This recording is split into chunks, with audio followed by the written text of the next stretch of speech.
une piste cyclable au bord de la Siagne.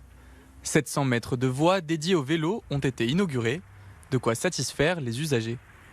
Elle est très large, confortable, au milieu de la végétation. Je ne voyais pas mieux. C'est pratique, comme j'ai dit, sécurisant. Avec les nouveaux rebords qui nous sécurisent vis-à-vis des autres des voitures, quoi. En plus de la piste, c'est l'ensemble du boulevard qui a été réaménagé à l'image de ces passages piétons. Alors c'est nécessaire puisqu'en fait cette avenue c'était uniquement une voie de passage. Elle était extrêmement peu qualitative, le stationnement était anarchique, on avait même des poids lourds qui venaient pendant le week-end, les vélos étaient sur la route, il n'y avait aucun traitement des piétons et donc on a régularisé tout ça et tous les secteurs ont été traités. Ce nouveau tronçon s'inscrit dans un large plan du département sur le développement des voies cyclables.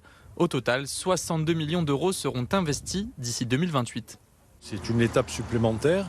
Nous avons, il y a quelques semaines de cela, inauguré une piste cyclable, un morceau de piste cyclable sur Mougins. On voit que petit à petit, de Menton jusqu'à Théoul-sur-Mer, on est en train de construire le passage de l'Eurovélo 8 dans les Alpes-Maritimes. Sur les 80 km de pistes prévus par le plan Eurovélo 8, une trentaine ont déjà été aménagés.